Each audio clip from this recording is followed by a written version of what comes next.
Hey man, is this thing on?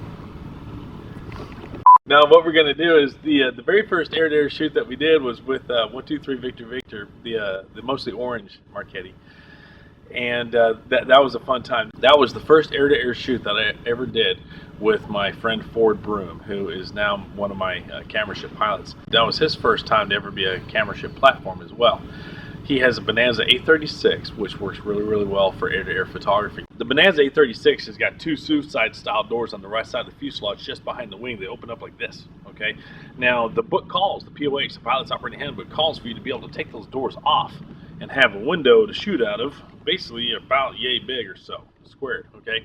Now, that's really nice because you're not shooting through plexiglass, you're not shooting through a window that's tinted, that's scratched, or anything like that, so the camera doesn't try to focus on the scratches. You don't get a reflection from the windows or from the plexiglass or glass or anything like that, which is really, really nice. But the biggest thing is that once you pull those doors off, you got a restriction for speed, and it's a wind restriction for the interior of the aircraft.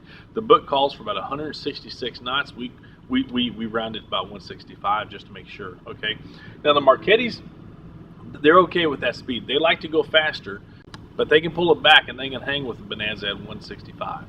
Safety is always the biggest concern whenever we're doing an air-to-air shoot. So if the book says 166, we're going to go 165, and if we can make it work, we'll make it work.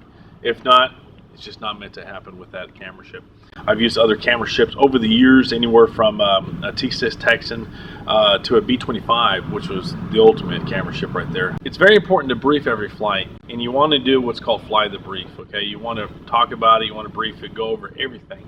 And then you want to take off and you want to try to fly the brief. You want to do exactly what everyone talked about in the flight, in the briefing before you flew. When we did the air-to-air shoots with the Marchettis, we took off first in the Bonanza because we were the slowest, so we knew that they were going to catch up to us pretty quick. We took off to the north, and we went over one of the lakes over here because I like to shoot over water. You get some nice reflection, and it's just nice because especially this time of year, when it's wintertime in Texas, everything's brown. There's no leaves on the trees, and all the grass is dead and so forth. So in the summertime, the spring and stuff like that, it's really nice because everything's in bloom and it's really pretty. But in the wintertime, it doesn't look all that great around here. So that's why I like to do over water shots, because you get the sun reflecting off that, get a nice silhouette of the aircraft and so forth. When we did the air-to-air shoot with both the Marchettis, we had some stratus clouds come in that were really, really high. Beautiful all day long up until the time of the shoot. And about an hour or two before the shoot, we had some stratus clouds come in, some very, very, very hazy, very high overcast clouds. Well, we went ahead and did the briefing, flew the brief just like we wanted to. The client had a few specific shots that he wanted to get. We tried to get those as much as we could. I thought the clouds were just going to really ruin it because this one is mostly, this Marchetti is mostly white, and we were looking at a very, very gray sky. So I was afraid that the airplane was going to try to kind of blend in with the sky. We got just a little hint of light on the sunset where the clouds separated from the horizon just a little bit, and it really turned out well, a lot better than what I was expecting. So all in all, the client was happy, we were all happy, and we had a really, really safe and fun shoot as well. People ask me quite often what kind of equipment that I use. I'm a Canon guy. I grew up with Canon. My dad taught me on Canon products, so I've stuck with it because it's something that I've always known. I got some friends that are Nikon guys, and it's really a win-win. It all depends on just preference and what you know, okay? What you feel comfortable with.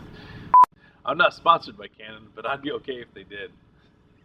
The bodies that I use a Canon 60D and Canon 70D. I got the 60D at first, liked it, still like it, but when I got the 70D, I really like the focusing parameters. It's got more options for it to pull focus, and it seems to do a little bit better job as far as that goes. Lens-wise, for the longest time, I've been using just kit lenses, 24 to 70.